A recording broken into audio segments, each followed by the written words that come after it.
Kabanata 1101. Tinatrato ba niya ang lahat na parang mga walang isip? Thomas, kailangan mong maging responsable sa mga sinabi mo. Hindi ka dapat gumawa ng mga irresponsibleng pahayag na iintindihan mo ba? Talagang nakaramdam si Craig ng lakas at direktang sinigawan niya si Thomas. Inabot ni Thomas ang kontrata at inilagay sa mesa. Ito ang kontrata na pinirmahan ko ngayon sa Dream Network. Maaari mong tingnan ito. Imposible. Agad namang lumapit si Craig para kunin ang kontrata. Pinaliktad niya iyon at maingat na tiningnan. Kumunat ang noo ni Jed. Lumapit din siya at tinignan ito. Hindi rin napigilan ng ibang staff kasama si Diana na lumipat. Isang malaking grupo ng mga tao ang sama-samang pumaligid sa kontrata. Oo, ito ay kontrata ng Dream Network. Ngunit, totoo ba ang kontratang ito? Diana, mangyaring hilingin sa aming kasamahan mula sa Department of Legal Affairs na pumunta at kumpirmahin ang pagiging tunay ng kontrata. Oo. Ipinadala ng Department of Legal Affairs ang kanilang kawani sa wala pang 2 minuto. Maingat na pinag-aralan ng kawani ang kontrata at maingat ding sinuri sa selyo ng kumpanya. Sa huli, nagkaroon lamang ng isang salita na conclusion na tunay. Ang kontratang ito ay tunay at epektibo. Ito ang tunay na kontrata ng Dream Network. Sa kasong ito, si Craig ang taong nakaramdam ng awkward. Tinabi niya na hinding-hindi matatapos ni Thomas ang misyon. Tinuyapan niya si Thomas at hinamak si Thomas na para bang wala siyang silbi. Ngunit anong nangyari? Gayunpaman, natapos ni Thomas ang panukala at kontrata sa isang araw. Napakaraming trabaho at napakahigpit ng mga kondisyon sa trabaho. Hindi ito magagawa ng R&D department sa loob lamang ng ilang buwan. Nakakatakot talaga ang kakayahan ni Thomas. Patuloy na umiling si Craig bago niya sinabing hindi makapaniwala, imposible ito. Ang pamilya Martin ay namumuhunan at may mga bahagi sa Dream Network kaya imposible para sa pamilyang Martin na tanggapin ang aming panukala. Ito ay imposible. Walang dahilan para gawin ito. Hindi lang ito naintindihan ni Craig, ngunit hindi rin ito naintindihan ng ibang tao. Curious din na tanong ni Jed, Mr. Mayo, maaari mo bang sabihin sa amin kung paano mo napirmahan ang kontrata?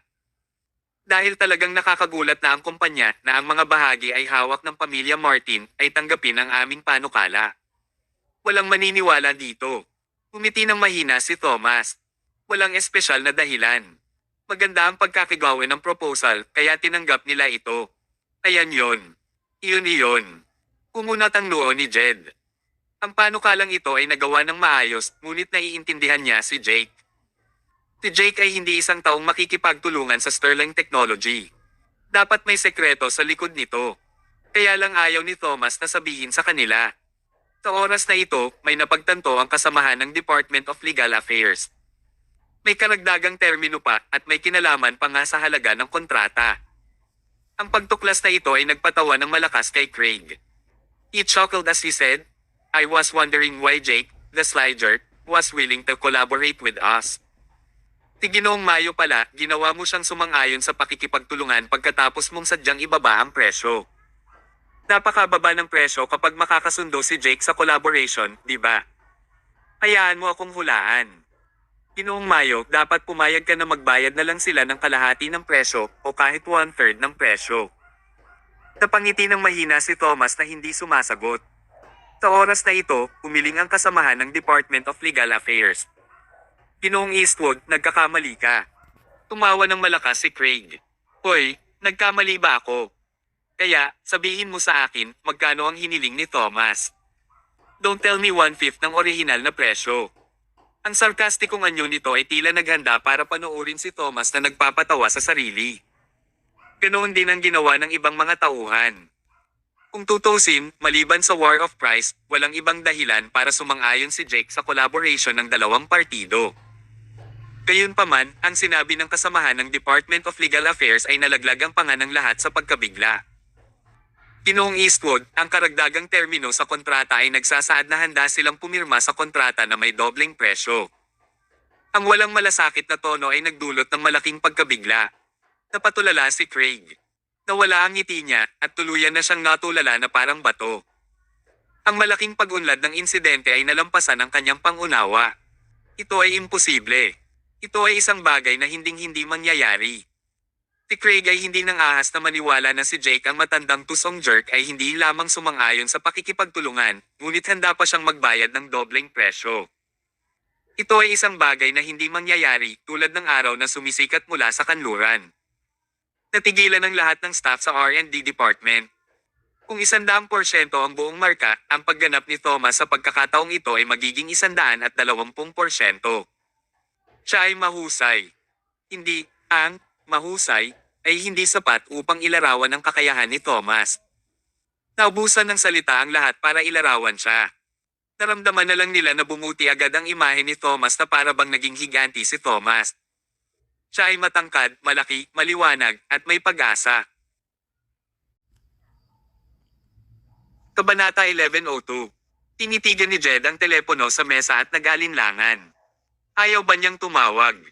Hindi, gusto niyang tawagan ito para kumpirmahin ito, ngunit ayaw niya ang gulo na darating pagkatapos niyang tumawag. Ayos lang kung maipakita niya na peke ito ni Thomas. Gayunpaman, kung kusang loob na ginawa ni Jake at nakamit ito ni Thomas gamit ang ilang espesyal na pamamaraan, ano ang magagawa niya? Besides, naramdaman ni Jed na mas possible ang huli. Walang kabuluhan kung peke ito ni Thomas dahil tiyak na malantad siya kapag oras na ng pagtutulungan. Bagamat hindi niya alam kung anong paraan ang ginamit ni Thomas. Tiyak na nagbayad si Thomas ng napakalaking halaga upang mapirmahan ni Jake ang kontrata na may mas mataas na presyo sa gayong direktang paraan. Sa katunayan, hindi nagsakripisyo si Thomas dahil nailigtas niya si Daisy minsan. Si Jed, na hindi alam ang katotohanan, ay maaari lamang gumawa ng sariling hula. Sa oras na ito, hindi na kinaya ni Craig ang nakikita. Umisi siya, pumunta sa mesa, at sinabing, tawagan natin. Sa tingin mo matatakot kami sa iyo. Tatawagan ko si Jake at tatanungin ko ito ngayon. Habang handang iaabot ang kamay sa telepono, biglang galit na sumigaw si Jed, how dare you? Craig Eastwood, ano ang gusto mong gawin? Ang kanyang sigaw ay lubos na natulala kay Craig. Sa lahat ng oras na ito, si Craig ay naging tapat kay Jed, at itinuring din ni Jed si Craig bilang kanyang kaibigan. Kahit kailan ay hindi galit na sinigawan ni Jed si Craig ng ganito. Anong nangyari kay Jed? Galit na sabi ni Jed, kilala mo ba kung sino si Mr. Mayo? Susubukan ba niyang lokohin tayo o pekay ng kontrata? Ang kontrata ay napatunayang epektibo. Ano pa ang gusto mong patunayan? Craig Eastwood, isipin ang iyong katayuan. Mangyaring makipag-usap ng magalang kay Ginoong Mayo. Napalunok si Craig. Halata niyang galit na galit si Jed. Pero bakit? Paano niya malalaman na galit si Jed dahil sa sobrang walang isip niya? Yumuko si Jed kay Thomas. Ginoong Mayo, sorry talaga. Napakasungit ng nasasakupan ko kaya naagrabyado ka niya. Ikinumpas ni Thomas ang kanyang kamay. Ayos lang iyan. Kumaway si Jed sa isang staff. Arnav, iiwan ko ang usapin ng Dream Network para harapin mo. Tumango si Arnav. Nakuha ko na. Tapos, ngumiti si Jed kay Thomas. May gagawin pa ako. Ginoong Mayo, patawarin mo ako.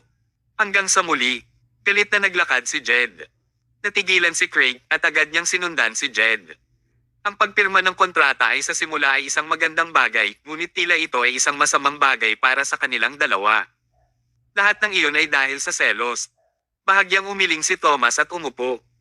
Ano man ang mangyari, nang makumplito niya ito ngayon, sa wakas ay mahigpit niyang hinawakan ang kanyang posisyon sa R&D department. Gaya ng inaasahan, si Diana, ang babaeng staff na dati ay hinahamak si Thomas, ang nagkusa na sumulong sa oras na ito. Mukhang malungkot siya habang sinasabi, Mr. Mayo, ang galing mo. Hindi masettle ng aming departamento ang proyekto kahit na matapos itong gawin sa loob ng ilang buwan, ngunit natapos mo ito sa loob lamang ng isang araw. At saka, higit pa sa natupad mo ito. Hoy, sabihin mo sa akin kung paano mo ito ginawa. Umiti ng mahina si Thomas. Iniling sa akin ng Diyos na huwag magsabi ng kahit ano.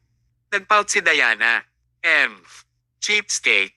Ayaw mong sabihin sa akin ang maliit na bagay. Nilakasan ni Arnav ang kanyang boses at sinabing, Diana, halika at tulungan mo akong hawakan ng mesa ng mga bagay. Papunta na, Arnav. Banata 11:03. Bago umalis si Diana, palihim niyang sinabi kay Thomas, you can keep it secret. Aalamin ko kung paano mo ginawa iyon. Napangiti ng mahina si Thomas na hindi sumasagot. Medyo mataas ang curiosity ng babaeng ito. Ito ay hindi isang kakaibang bagay. Kung kailangan niyang mabuhay sa R&D department na puno ng mga lalaki, paano siya mananatili ng walang tiyak na antas ng kuryosidad? Samantala, dumating sina Jed at Craig sa isang malayo at tahimik na sulok at tumigil sa paglalakad. Tanong ni Craig, hindi? Bro, bakit ngayon mo lang ako sinigawan? Tinaman siya ng tingin ni Jed. Mukhang hindi natatakot si Thomas na tumawag ka. Kung tatawag ka, hindi mo ba malalagay ang iyong sarili sa gulo? Pinagalitan kita kasi mababa ang tingin mo kay Thomas. Napakawalang isip mo. Napangisi si Craig. Hindi ba masyadong mataas ang tingin mo kay Thomas? Hindi naman sa mataas lang ang tingin ko sa kanya. Siya ang may kakayahan. Tinuri ito ni Jed. Nagawa ni Thomas na maging punong opisyal na namamahala sa Southland District at ang God of War sa kanlurang baybayin, kaya dapat mayroong isang bagay na mahusay siya. Bagamat wala siyang kapangyarihan ngayon, mayroon pa rin siyang kakayahan. Bagamat bumaba na siya sa pwesto, may suporta pa rin siya. Hindi mali na maging mas maingat tayo. Tama ka, tanong ni Craig, pero kailangan mong ipaliwanag sa akin ang tungkol sa isang bagay. Jed, paano na ngayon ang plano ni Chairman? Gusto ba niyang suportahan si Thomas o paalisin si Thomas? Umalaklak si Jed. Hindi mo kailangang mag-alala tungkol dito. Pareho pa rin itong kaso. Malalaman mo kung ano ang dapat mong malaman, kaya huwag magtanong tungkol sa anumang bagay na hindi mo dapat. Tsaka kulang na naman sa stock ang Underground City kamakailan, hinihimok na ni Chairman, kaya kailangan mo itong hawakan kaagad. Mas lalong sumimangot si Craig. Anong klaseng lugar ang Underground City? Or I should ask, anong klaseng organisasyon ito? Sa bawat oras na humihingi sila ng malaking bilang ng mga materyales mula sa aming kumpanya at kailangan pa naming ibigay ang mga ito ng libre. Ang chairman ay hindi tumatanggap ng anumang bayad. Anong klaseng negosyo ito? Malungkot niyang sabi. Sabi ni Jed, sino sa tingin mo ang mas matalino, ikaw o ang chairman? Umalaklak si Craig. Ba't ka nagsasalita ngayon? Kung kasing talino ako ng chairman, magiging maliit pa ba akong supervisor? Tama iyan. Dahil handang suportahan ng chairman ng Underground City ng walang kondisyon, dapat may dahilan siya. Ang kailangan mo lang gawin ay isang bagay na sundin ang mga tagubilin. Well, curious lang ako. Ang pag-uusisa ay pumapatay ng mga pusa. Hindi siya sinagot ni Craig. Okay, hindi na ako magtatanong. Mamaya hihilingin ko sa aking mga tao na hawakan ito ng hiwalay. Espesyal na pinaalalahanan ni Jed. Tandaan, maliban sa ilang miyembro ng kawani sa iyong departamento, ang iba sa ibang mga departamento ng kumpanya ay hindi pinapayagang malaman ang tungkol sa presensya ng Underground City. Paano si Thomas? Siyempre hindi ko pwedeng ipaalam sa kanya. Higit sa lahat, itago mo ito kay Thomas. Sige, naintindihan ko na. Pagkatapos makakuha ng order si Craig, tumalikod siya at bumalik sa R&D department. Huminga ng malalim si Jed at bumulong sa sarili, Thomas, Thomas, pumunta ka lang ba talaga sa Sterling Technology para hanapin ang tatay mo? Anong balak mo? Natahimik siya saglit bago siya humagalpak ng tawa. Pero, Thomas, hindi mo aakalang ang ama na hinahanap mo ay tuluyang mamamatay sa iyong ama. I really can't wait to see how shocked you'll be. Yung vice chairman. Ang kahalili. Mabango itong candy-coated bomb, di ba? Haha. Itinaway ni Jed ang manggas at nagmamayabang na naglakad palayo na para bang alam niyang matagal na niyang niloko si Thomas at nasa plano niya ang lahat. Ang hindi niya alam ay may iba pang mas matalino. Gaano man kaperpekto ang iyong plano, palagi kang mali bilang ng isang bagay. Kabanata 1104. Sa opisina ng chairman sa Pivot Technology, gumawa si Master Centipede ng isang kaldero ng tsaa at nag-enjoy dito ng mag-isa. Bago siya uminom ng higit pa, binuksan ang pinto at pumasok si Laura sa opisina na may tame time na mukha. Parang hindi maganda ang nangyari sa mukha niya. Bago siya magsalita, nagtanong na si Master Centipede, ano iyon? Ano ang naging dahilan ng pagkalungkot mo? Sabihin mo sa akin, tungkol saan ito? Thomas Mayo o Sterling Technology? Pareho. Natigilan si Master Centipede. Ano ang ibig mong sabihin sa pareho? Huminga ng mahabang buntong hininga si Laura. Alam ko na ang layunin ni Thomas na pumunta sa Central City. Ito ay malapit na nauugnay sa Sterling Technology.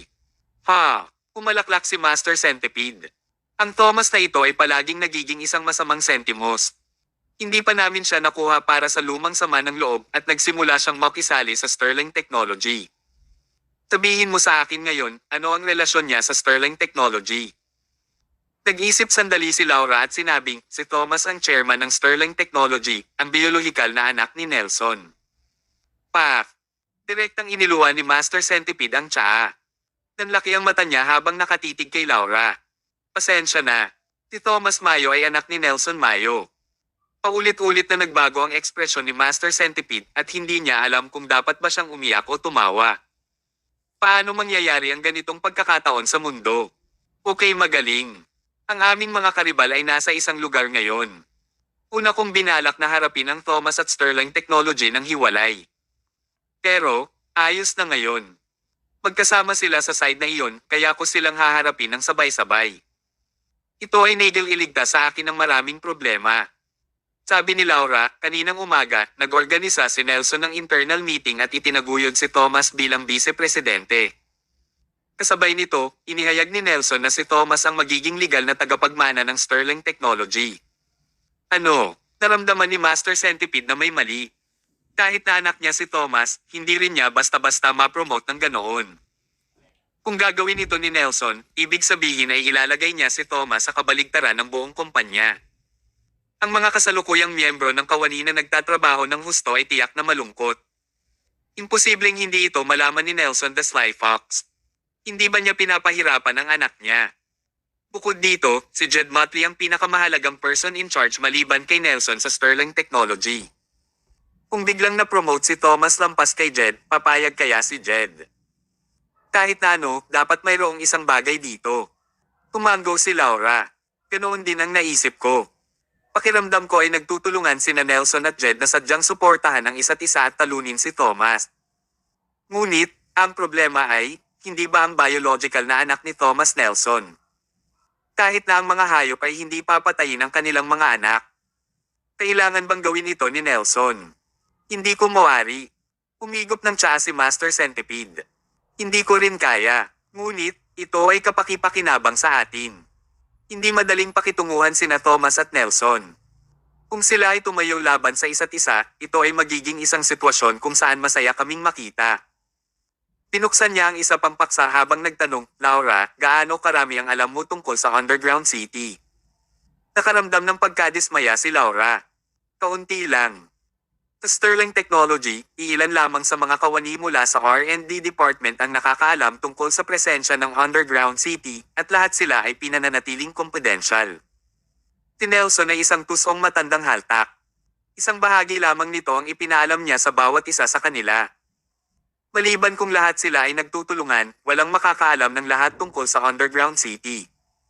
Ang undercover na inilagay namin sa R&D Department ay hindi rin nakahanap ng anumang kapaki-pakinabang na pahiwatig pagkatapos niyang gumawa ng maraming pagsisikap. Tumango si Master Centipede. Nakikita ko iyon. Ang Underground City ay Nelson, ang lifeline ng lumang Fox. Kung malalaman natin ang Underground City, mapupuksa natin siya. Kaya, paano siya hindi mag-iingat at mapagbantay? Tumingin si Master Centipede kay Laura. So, anong balak mong gawin? Gusto mo bang maghintay na lang? Sinabi ni Laura, mayroon akong ideya, ngunit ito ay masyadong mapanganib.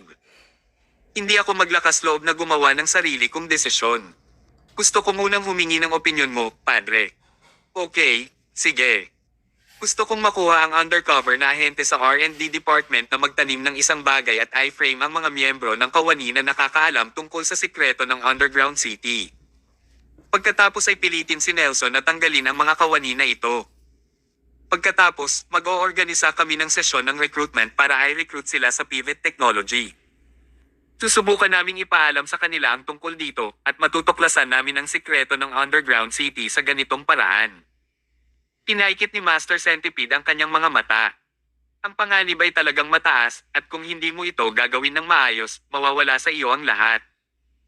Hindi ka lang mawawala ng anumang kapaki-pakinabang na palatandaan, ngunit posible ring ilantad ang undercover na ahente na inilagay namin sa kumpanya pagkatapos ng malaking pagsisikap.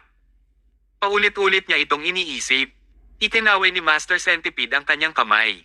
Walang sakit, walang pakinabang. Walang kwenta kung patuloy tayong maghihintay ng ganito. Laura, ituloy mo lang ang sinabi mo, pero dapat kang mag-ingat. Nakuha ko na. Tumango si Laura. Tumalikod siya, umalis, at ginawa ito ayon sa kanyang plano. Pagkatapos, isinara ang pinto. Nang mag-isa si Master Centipede, palihim siyang naglabas ng litrato. Larawan iyon ni Wise. Sa tuwing naiisip niya si Wise, nalulungkot at umiyak ang malungkot na matandang ito. Anak, kaya kitang ipaghiganti. Si Thomas Mayo ay isang kawani na ngayon sa Sterling Technology. Layan ay mahusay, kapangyarihan ng pamilya Martin at sa aming kaayusan mula pa noong nakalipas na panahon, naniniwala ako na maaari kong alisin si Thomas Mayo at ipaghiganti ka. Wise, bigyan mo lang ako ng oras. Dumating na ang gabi. Si Thomas ay nakaupo sa R&D department ng isang buong araw at wala siyang ginawa. Lahat ng nasa R&D department ay nakatingin sa kanya na parang magnanakaw. Pabayaan na lang na magtrabaho at matuto ng kaalaman, di hindi man lang niya nakausap kahit kanino sa kanila kahit sandali. Bueno, lihim na ibinigay ni Craig ang kanyang tagubili na hindi sila pinapayagang sabihin kay Thomas ang tungkol sa sekreto ng R&D department. Kaya, ginawa nitong walang magawa si Thomas dito. Natural, alam na ito ni Thomas. Kung matagumpay niyang makukuha ang pagiging confidential, magiging napakarupok ng Sterling Technology. Sa oras na ito, bumangon si Craig at nag-impake ng kanyang mga gamit bago niya sinabi kay Thomas, oras na para mag-clock off. Ginoong Mayo, uuwi na ako. Patawarin mo ako. Pakituloy mo. Buong pagmamalaking dumaan si Craig sa harap ni Thomas. Sa kanyang palagay, hanggat sinasadya nilang lumayo kay Thomas, walang makukuha si Thomas. Tuloy-tuloy na umalis ang mga tauhan sa departamento. Sa huli, tanging sina Thomas, Diana, at Arnav ang nanatili. Halfway Anna handled the list of tables, she frowned. Umupo siya ng tuwid at sinabing, Arnav, bakit kakaiba ako sa listahang ito ng mga mesa? Parang may mali. Dapat ko bang simulan itong suriin muli? Tumawa si Arnav. Lumapit siya at sinabing, ang listahan ng mga mesa na ito ay personal kong ginawa. Nakahanap din ako ng 2 kasamahan para tumulong sa pagrebisa nito. Paanong may mali? Pero ano? Pinaghihinalaan mo ba ang kakayahan ko? Nagpout si Diana. Hindi kita pinaghihinalaan. Nararamdaman ko lang na kakaiba ang listahan ng mga talahan na yan. Sa tingin ko pagod ka lang. Biglang nagbago ang tingin ni Arnav at sinubukan niyang subukan ang tubig. Diana, naging abala ka na naman ba tungkol sa underground city kamakailan kaya pagod na pagod ka? Agad namang kinabahan si Diana. Arnav, hindi mo dapat tinatanong ang tungkol dito, tama? Oo, hindi ako nagtatanong tungkol sa underground city. Nag-aalala lang ako sa kalagayan mo. Walang masama sa kalagayan ko. Nagkibit balikat si Arnav. Masarap kung okay ka. Ituloy mo na ang trabaho mo, uuwi na ako. Inayos niya ang mga gamit niya at umalis. Sa tagal ng kanilang pag-uusap, tila hindi sila pinapansin ni Thomas, ngunit talagang maingat siyang nakinig sa kanila. Nang marinig niya ang pangalang Underground City, agad niya itong naalala. Desperado si Arnav na malaman ang impormasyon tungkol sa Underground City at pinanatili itong confidential ni Diana. Ano itong Underground City? Tila may confidential na impormasyon sa R&D Department of Sterling Technology. May kaugnayan ba ito sa kanyang ama? Ano man ang mangyari, kailangang alamin ni Thomas ang sikretong ito ng Underground City. Natural, hindi niya ito malalaman kung tatanungin niya ito. Tinadya ni Thomas ang isang piraso ng tsokolate at itinapon ito sa mesa ni Diana. Kumain ka at lagyang muli ang iyong enerhiya. Nakangiting tinanggap ito ni Diana. Hindi ko alam na may pakialam ka sa mga tao. Umalaklak si Thomas. Sabay paalala ni Diana. Sinabi mo bang may mali sa listahan ng mga talahan na yan? Oo. Kinain ni Diana ang tsokolate habang sinabi niyang, I still find it strange. Parang may gumawa nito. Ngunit, binanggit ni Arnav na walang mali, kaya dapat walang mali. Hindi ko kailangang dagdagan ang aking trabaho. Kailangan ko lang magtiwala kay Arnav. Magtiwala ka lang kay Arnav. Pinaikit ni Thomas ang kanyang mga mata at sinabi niya sa casual na paraan, minsan dapat kang maniwala sa iyong sarili at dapat mong igiit ang iyong sariling opinyon. Anong ibig mong sabihin? Wala akong ibig sabihin. Nararamdaman ko lang na dapat maging mas confident ka sa sarili mo minsan. Mukhang hindi tama si Arnav sa lahat ng bagay, tama ba? Pagkatapos magsalita ni Thomas ay nag-impake na rin siya ng mga gamit, tumalikod at umalis. Sa puso ni Thomas, mas inaalala pa rin niya kung paano malaman ang impormasyon tungkol sa Underground City. Dapat ba akong maniwala sa sarili ko? Nagpout si Diana bago niya sinilip ang listahan ng mga mesa sa kanyang mga kamay. Sa katunayan, naramdaman niyang may mali sa listahan ng mga talahan na yan. Pero, ginawa ito ni Arnav at mahigpit itong binago ng dalawa pang kasamahan kaya hindi dapat magkaroon ng problema. Kailangan ba niyang dagdagan ang kanyang workload at gumawa ng ganoong dagdag na hakbang? Umagalpak ng tawa si Diana. Anong ginagawa ko ngayon? Bakit hindi ako naniniwala kay Arnav, ngunit piliin na maniwala kay Thomas the jerk na mahusay na sumamantala sa mga tao? Hindi ko nadagdagan ang workload para sa sarili ko. Tapusin natin ang huling ilang pahina, mag-orasan, umuwi, at manood ng TV. Hindi na pinansin ni Diana ang mungkahi ni Thomas at mas pinili pa rin niyang magtiwala kay Arnav. Sa isang madilim na sulok na walang tao sa paligid sa Sterling Technology, palihim na kinuha ni Arnav ang kanyang telepono at tumawag sa isang kakaibang numero. Hello Miss Laura, nagawa ko na ang sinabi mo sa akin. Naghinala ba siya? Oo, pero hinawakan ko siya. Ayon sa aming hula, may resulta bukas. Magaling iyan. Miss Laura, paano naman ang reward ko sa pagkakataong ito? $1,000,000 ang ililipat sa iyong debit account. Salamat. Pagkababa ni Arnav ng tawag, lihim siyang ngumisi, at bumulong siya sa sarili. Diana o Diana, huwag mo akong sisihin sa pagiging malupit ko sa'yo. Laging sinasabi ng mga tao na ang lahat ay dapat maging makasarili para sa kanilang sarili. Magbigay ka lang ng konting sakripisyo para sa kayamanan ko, okay?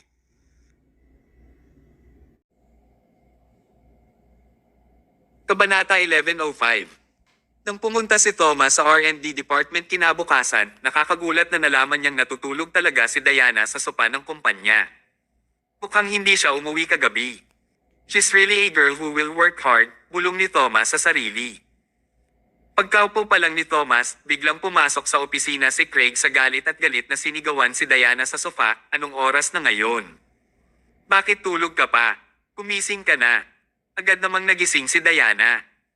Kinusat niya ang kanyang mga mata at nagtanong siya na may antok na tingin, Mr. Eastwood, anong nangyayari?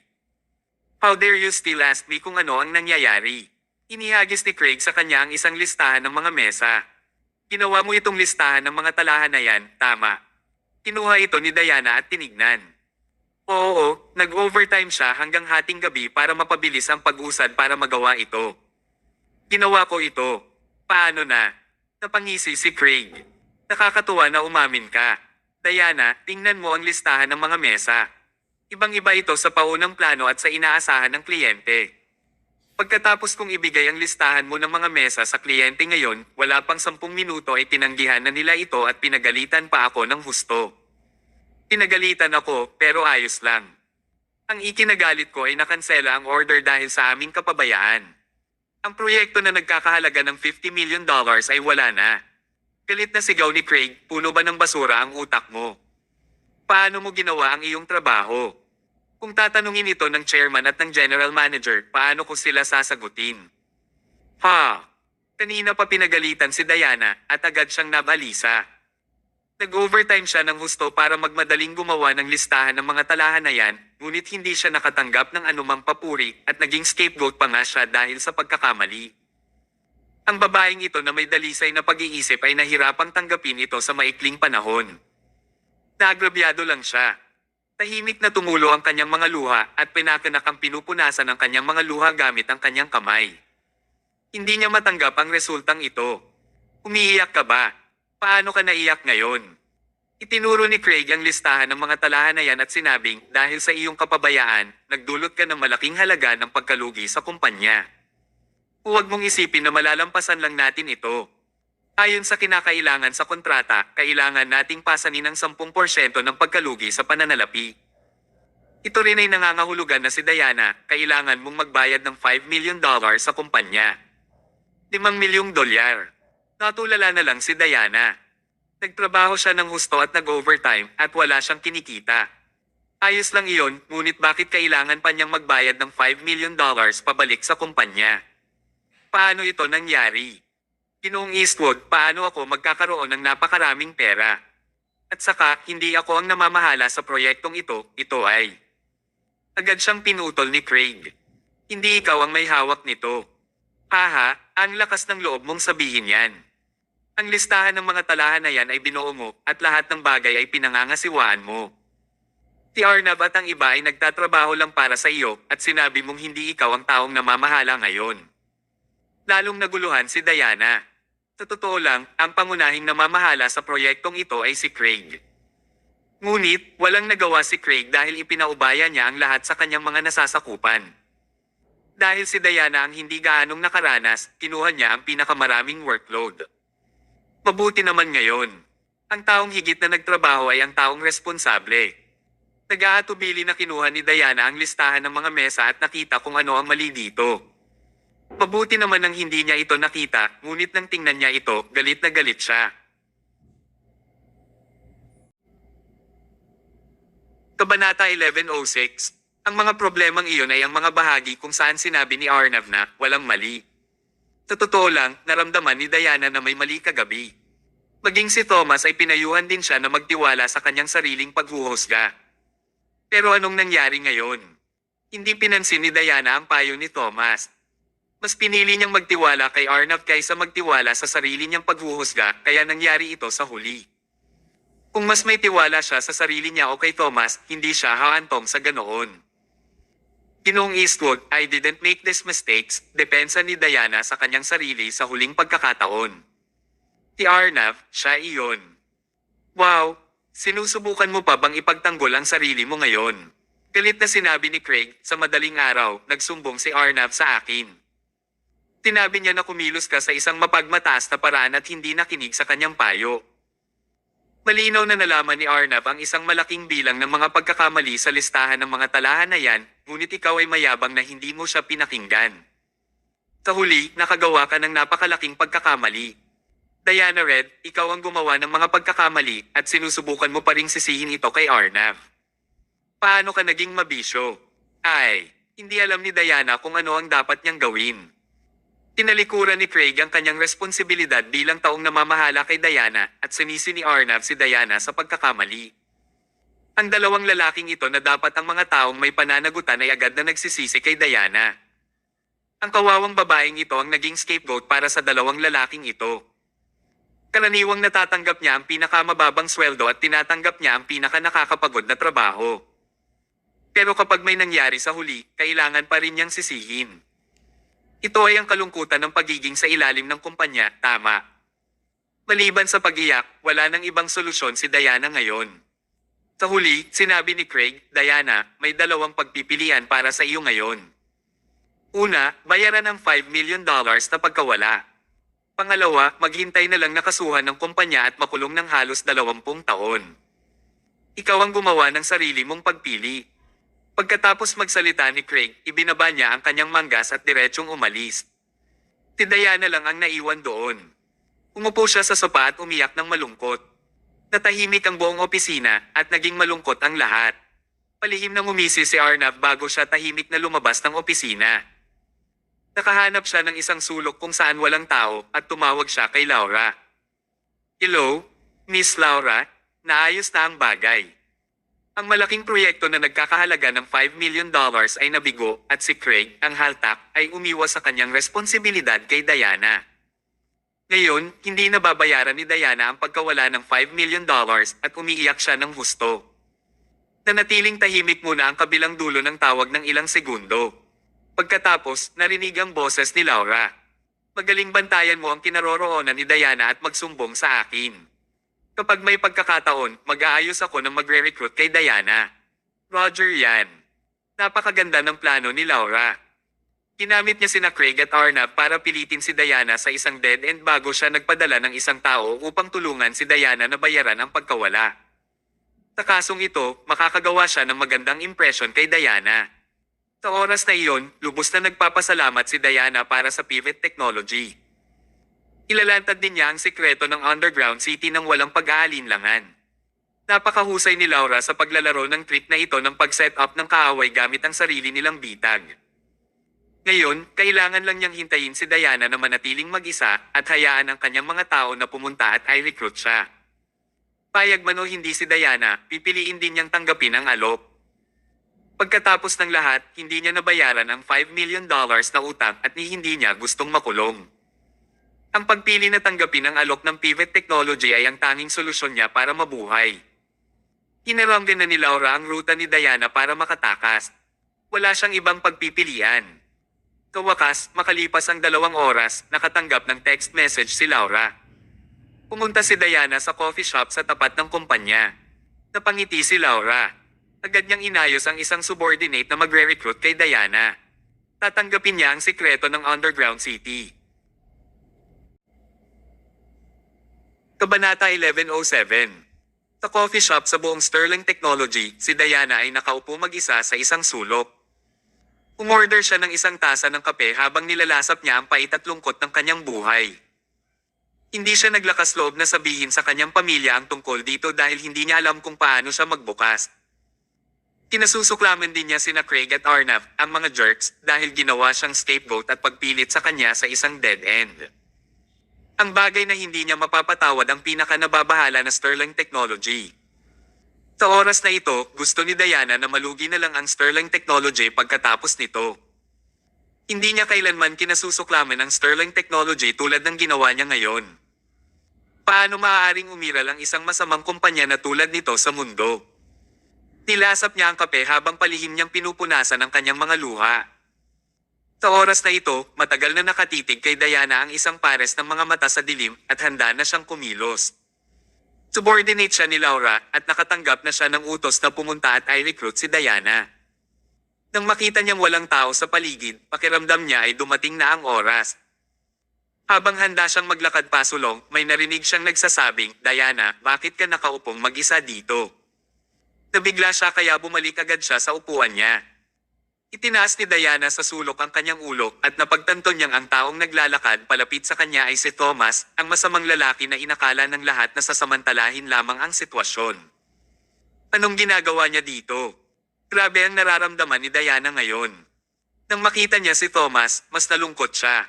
Ibinaba niya ang kanyang ulo nang hindi nagsasalita. Ngunit, umakto si Thomas na parang malapit sa kanya habang nakaupo ito sa tapat niya. Umorder din siya ng isang tasa ng kape at uminom siya habang sinasabing, "Wow, mapait talaga ang kape na ito." Hindi maiwasang mapagalitan ni Diana, "Pwede bang lumayo ka sa akin? Alam kong nakakatakot ako ngayon pero hindi mo rin naman ako kailangang puntahan at pagtawanan, di ba?" Umalaklak si Thomas. Tinadya niyang sabihin, "Oy, hindi ba mga $5 million lang? Kailangan mo bang mag-exaggerate? Mga $5 million lang ba?" Naisip ba niya na parang $500 lang ang kaya niyang bayaran? Hinawakan ni Diana ang tasa ng kape at hindi niya maiwasang ibuhos iyon kay Thomas. Hindi niya kayang makita ang ganitong uri ng masamang tao na magpapalala sa sitwasyon. Bago siya kumilos, gayunpaman, kinuha ni Thomas ang isang checkbook mula sa kanyang Amerikana. Pagkatapos, pinunit niya ang isang piraso at nagsulat ng isang numero sa isang nakaka-relax na paraan. $5 million. Nang makita siya ni Diana na ginagawa iyon, natigilan siya. Inihagis ni Thomas ang cheque kay Diana, tumawa, at sinabing, "Kunin mo. Huwag kang magalang sa akin." Hawak ni Diana ang isang cheque na may $5 million gamit ang dalawang kamay na parang nananaginip. Hindi siya nang ahas maniwala na ito ang katotohanan. Ilang sandali ang nakalipas, labis siyang nag-aalala tungkol sa $5 million na gusto pa niyang magpakamatay at nalutas ang problema sa susunod na segundo. Mabilis na lumipas ang mga ups and downs ng kanyang buhay. "Teka lang, saan mo nakuha ang pera?" tanong ni Diana. May sinabi si Thomas na gusto niyang suntukin siya ng hindi seryoso. "Dahil ang aking ama ay ang chairman ng Sterling Technology at mayroon akong walang katapusang halaga ng baon bawat buwan. Ang $5 million ay wala sa akin. Anak ako ng isang napakayaman." Matapos itong marinig ni Diana, hindi niya alam kung iiyak ba siya o matatawa. Ito rin ang dahilan kung bakit kinasusuklaman ng lahat ang mga anak mula sa isang mayamang pamilya, ngunit lahat sila ay nais na maging mga anak ng isang mayamang pamilya. Hindi nila kailangang magtrabaho, ngunit magkakaroon sila ng maraming pera na magpapasaya sa kanilang buhay. Sa katunayan, bilang biolohikal na anak ni Nelson, kulang kaya si Thomas ng pera. Gayunpaman, talagang hindi nagbigay ng pera si Nelson kay Thomas. Ang $5 million ay sariling pera ni Thomas. Si Thomas ay hindi kailanman nagkulang ng pera dahil siya ang nagmamay-ari ng Shalom Technology at Scott's Remembrance Cultural Arts Entertainment na gumawa ng pera. Kabanata 1108. Gayunpaman, sinabi niya na ibinigay sa kanya ni Nelson ang pera at ito ay magmumukhang mas makatwiran habang hindi naglalantad ng napakaraming sekreto tungkol sa kanya. Nagtanong muli si Diana, bakit gusto mo akong tulungan? Nagkibit balikat si Thomas. Siyempre may purpose ako na tulungan ka. Imposibleng tulungan kita ng walang kabuluhan. Nagliwanag ang mga mata ni Diana at kinagat niya ang ibabang labi na para bang napakaseryosong desisyon niya. Namula ang mukha niya habang sinasabi, sige, handa akong ibigay sa iyo ang katawan ko. Paf! Umigop lang si Thomas ng kape, agad niya itong iniluwa. Ano ang ibig niyang sabihin sa pagbibigay sa kanya ng kanyang katawan? Napaka-inosente talaga ng babaeng ito. Pinunasan ni Thomas ang kanyang mga labi habang awkward niyang sinabi, hindi ko sinasadya. Tinutulungan kita hindi dahil gusto kitan makasama. Hindi talaga ako interesado sa iyo, kaya huwag mo akong intindihin. Ano ang pinakaayaw marinig ng mga babae? Iyon ay hindi niya gusto ang iyong katawan, ngunit hindi siya interesado sa iyo. Ibig sabihin kulang ka sa alindog na dapat taglayin ng isang babae. Galit na sabi ni Diana, anong ibig mong sabihin? Sa tingin mo ba hindi ako sapat para sa'yo? Tingnan mo ako ng maayos. Masama na ba ang itsura ko? Tingnan mo ang katawan ko. Alam mo ba kung gaano karaming mga lalaki dyan na naglalaway kapag nakikita nila ako? Pero, tinanggap mo pa rin ako. Haha, kahit gusto mo ako, ayaw kitang makasama. Pagkaraan ng ilang sandali, tumahimik si Thomas at bumulong, sa 10:00 ngayong gabi, huwag mong isara ang pinto. Pupunta ako sa bahay mo. Natigilan si Diana. Gusto mo bang gawin ito ng diretso nang hindi nabubuo ang ating relasyon? Gawin ito ng diretso. Walang imik si Thomas bago siya nagsalita, may itatanong pa ako sa iyo. Maaari mong isaalang-alang ang $5 million na ito bilang bayad para sa ilang katanungan. Tandaan, makakarating ako sa bahay mo ng 10:00 ng gabi. Sige. Tumayo si Thomas at umalis. Tinitigan ni Diana ang tseke para sa $5 million at nag-space out siya. Pulong niya sa sarili. Mukhang hindi lahat ng anak ng mayayamang pamilya ay nakakatakot. Mukhang magaling si Thomas. Ngunit umiling siya pagkatapos noon. Hindi, isa lang siyang masamang tao na nagsasamantala sa akin. Kung hindi, bakit siya pupunta sa aking bahay ng 10:00 ng gabi ngayong gabi? Wala akong pera. Kailangan kong gumawa ng isang maliit na sakripisyo para sa $5 million. Walang ibang paraan. Kahit na sinabi iyon ni Diana, hindi siya nag-isip ng ganoong paraan. Inaabangan pa niya ang pagpupulong ngayong gabi. Hindi na siya makapaghintay na magmadaling umuwi ngayon. Maliligo muna siya, magsusuot ng magandang damit at maghihintay sa pagdating ni Thomas. Bagamat mukhang astig si Thomas, tinulungan niya ito at hindi rin naman siya masyadong sira. It was actually not bad if she could marry a rich kid like him. Tinimulan ni Diana na isipin ang mga bagay sa isang hanggal na paraan. Makalipas ang mga 10 minuto, bumalik si Diana sa R&D department pagkatapos niyang inumin ang kanyang kape. Pagpasok pa lang niya sa opisina, nakita niyang nakaupo sa upuan ni Craig ang general manager na si Jed Motley. Si Jed ay tumitingin sa listahan ng mga talahanayan habang si Craig ay gumagawa ng pagtatanghal. Maliwanag, sinisisi niya si Diana. Nang makita ni Jed si Diana na bumalik, malamig na sinabi ni Craig, Diana, halika rito. Naglakad siya palapit. Ibinaba ni Jed ang listahan ng mga mesa at malamig sinabi, tungkol sa project na tinanggihan, sinabi sa akin ni Mr. Eastwood na ikaw ang taong responsable.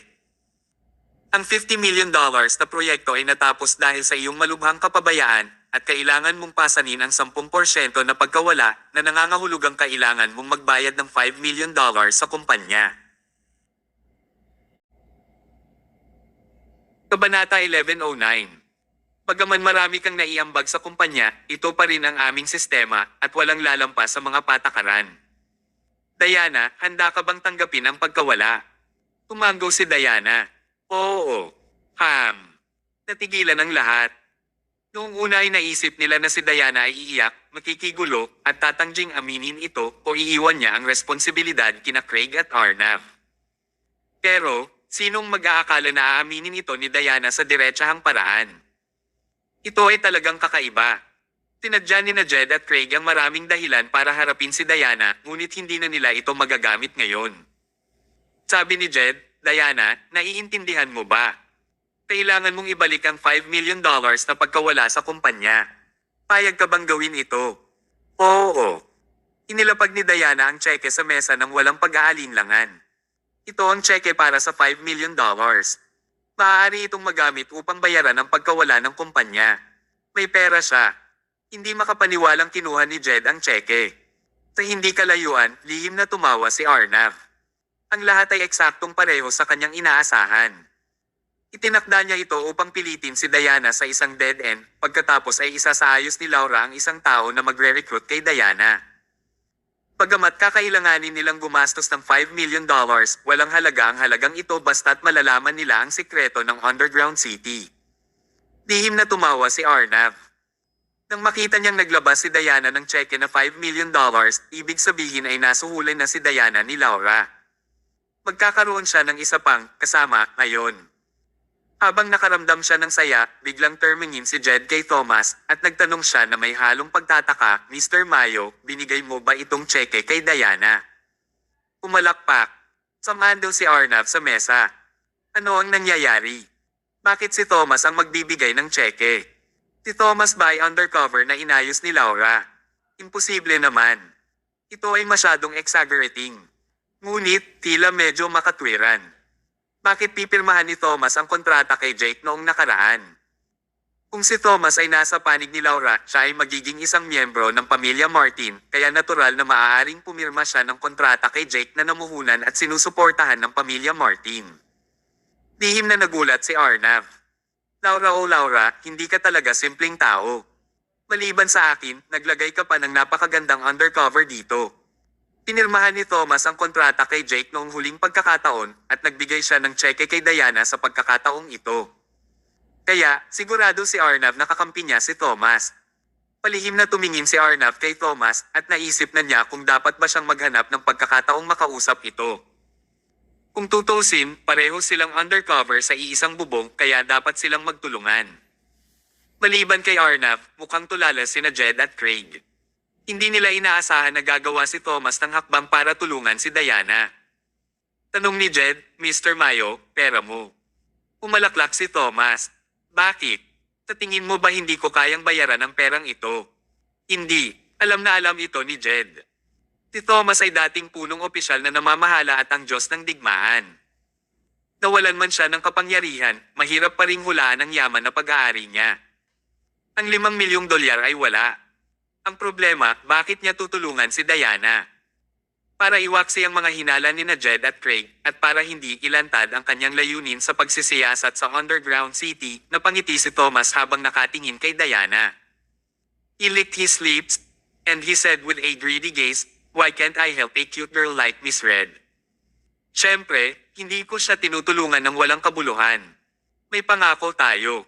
Pupunta ako sa bahay niya mamayang 10:00 ng gabi. Sa oras na ito, sa wakas ay naunawaan ni Jed ang kanyang intensyon. Si Thomas pala ay isang pervert. Gusto niya ang katawan ni Diana, kaya nagbayad siya ng $5 million para tulungan si Diana na malampasan ang krisis at maaari niyang samantalahin ito. Ang ganitong uri ng mayaman na bata ay mahilig gumawa ng ganitong uri ng maruming bagay. Umalaklak si Craig. Ginoong Mayo, ang galing mo talaga. Magaling ka talaga mag-take advantage sa mga tao. Bahagyang yumuko si Thomas. Nambobola iyon. Sa pakikinig sa kanilang pag-uusap, lihim na nakaramdam ng galit si Diana at ang magandang impresyon ni Thomas sa kanya ay nawala rin sa kanyang puso sa sandaling iyon. Palihim niyang naisip talaga si Thomas ay isang pervert at gangster. Tinulungan niya ako dahil gusto niyang makuha ang katawan ko. Wow! Nag-iinarte siya kanina sa coffee shop tapos ngayon nagpakita na siya ng tunay niyang kulay. Ang walang isip. Kabanata 11:10. Lihim na tumawa si Jed. Ang tinaguriang God of War ay isang tao lang na tulad nito. Walang lalaking ayaw sa babae, babatiin na lang kita dito, Mr. Mayo. Tumango siya at inilayo niya ang tseke. Muli niyang sinabi kay Diana, "You're lucky this time to have Mr. Mayo back up you. Hindi ka na magiging maswerte sa susunod. Baka mag-behave ka." Pagkatapos magsalita ni Jed ay umalis na siya sa R&D department. Dahil handa si Thomas na kumuha ng $5 million, wala nang ibang mapag-usapan ngayon. Nang tanungin ito ng chairman mamaya, maaari rin siyang magbigay ng paliwanag tungkol dito. Nakahinga rin ng maluwag si Craig. Sa $5 million, tiwala din siya na hindi niya kailangang mag-alala tungkol sa pagtanggap ng anumang parusa. Masasabing ang $5 million ni Thomas ay hindi lamang nagligtas kay Diana, kundi nailigtas din nito ang buong R&D department. Noong tanghali, pumunta si Thomas sa malapit na restaurant at nag-order ng pagkain. Kumain at uminom siya habang iniisip ang pagpunta sa bahay ni Diana ng 10:00 gabi. Sa oras na ito, isang lalaki ang dumating ng handi inanyaya at umupo sa tapat ni Thomas. Itinaas ni Thomas ang kanyang ulo at tumingin sa kanya. Napagtanto niya na hindi ibang tao kundi si Arnav, ang kasamahan ni Diana ang gumawa ng malaking pagkakamali at sinisisi si Diana. Hindi naman siya close sa kanya, diba? Bakit umupo si Arnav sa tapat niya? Hindi rin nagsalita si Thomas. Alam niyang simula nang maupo si Arnav ay dapat may kausap siya. Sa katunayan, bago magsalita si Thomas, nagkusa si Arnav na sabihin muna, "Mr. Mayo, pupunta ka sa bahay ni Diana mamayang 10:00 ng gabi. Sa tingin ko hindi iyon ang iyong pangunahing layunin, tama ba?" Dumampot si Thomas ng isang piraso ng karne at inilagay sa kanyang bibig. "Anong ibig mong sabihin? Hindi ko maintindihan." Tumawa si Arnav. "Ginoong Mayo, ano ang iyong pagkakakilanlan? Batay sa iyong katayuan sa lipunan at kayamanan, maaari mong makuha ang sinumang babae na gusto mo. Kung gumastos ka ng $5 million, makakahanap ka ng isang babae na 100 beses na mas maganda at mas maganda kaysa kay Diana." Umalaklak si Thomas. "Pabor lang ako sa ganitong klaseng babae. Hindi ba pwede?" Nagdilim ang ekspresyon ni Arnav at sinabi niya, "Sige, walang ibang tao dito. Ginoong Mayo, aminin mo na lang. Pupunta ka sa bahay ni Diana ngayong gabi para sa Underground City, tama ba?" Boss. Naramdaman na lang ni Thomas ang pagkulog sa kanyang isipan. Gusto niyang magtanong tungkol sa Underground City, ngunit kahit sina Diana at Jed ay hindi alam ang tungkol dito. Bakit malalaman ito ni Arnav? Hindi niya binanggit ang lugar sa anumang oras at anumang lugar. Aling bahagi ang nagkamali? Tinadya ni Thomas na magpanggap na tuliro. "Hindi ko maintindihan ang sinabi mo." Tumawa si Arnav. Maingat siyang lumingon sa paligid bago siya sumulong kay Thomas at pamulong, "Stop acting. Alam ko lahat tungkol sayo. Ikaw ang undercover ng Pivot Technology, tama ba?" Lalong naguluhan si Thomas. Ano ba ang sinabi niya? Nagpatuloy si Arnav sa pagsasabing, "Sa simula, iniisip ko kung sino ang magbibigay ng tseke kay Diana. Hindi ko alam na ikaw pala." Natarante si Thomas nang magtanong siya, "Bakit? Alam mo bang may magbibigay ng tseke kay Diana sa simula pa lang?" "Siyempre," buong pagmamalaking sinabi ni Arnav. "Tinadya kong sirain ang listahan ng mga talahanayan at sinisi si Diana upang ang miyembro ng staff ng Pivot Technology ay mapakinabangan ang pagkakataong i-recruit si Diana." Si Thomas ay napakatalino. Bago ito ipaliwanag ni Arnav ng napakalinaw, naiintindihan niya ang layunin ni Arnav mula sa ilang mga pangungusap na ito. Tinubukan niyang itanong, "So, you've set up this from the beginning? Hinayaan mong si Diana ang sisihin at magtanim ng sama ng loob sa Sterling Technology. Pagkatapos, babayaran siya ng Pivot Technology ng pera at i-recruit siya. Tama iyan. Sa kasong ito, tiyak na magpapasalamat si Diana para sa Pivot Technology. Sa ganoong paraan, hindi magiging mahirap na malaman ang impormasyon tungkol sa Underground City mula sa kanya." Tanong ni Arnav, "Bakit? Wala ka bang alam sa plano?" Tinadya ni Thomas na sabihin, "Nako, ako ang may pananagutan sa pagbayad. Hindi nila sinabi sa akin ang mga detalye." Tumawa si Arnav. "Ganito ang babae ng Pivot Technology. Tinatrato niya kami na parang mga piraso ng chess. Ginagawa niya ang lahat ng gusto niya at hindi siya natatakot sa aming nararamdaman. Kung hindi ako matalino, pipiringan ako sa kanya at hindi ko malalaman na ikaw din ang kasama ko." Lihim na napangiti si Thomas pagkatapos niyang marinig iyon. Ang pinaka nakakatakot na bagay sa mundo ay ang isipin ng iyong sarili bilang isang matalinong tao. Sa totoo lang, nagkataon lang na binayaran ni Thomas si Diana ng $5 million bago kumilos ang mga kawani ng Pivot Technology, ngunit napagkamalan ni Arnav si Thomas bilang kanyang kapareha. Nakaramdam ng galit at nakakatawa si Thomas sa parehong oras. Lihim na napabuntong hininga si Thomas sa emosyon.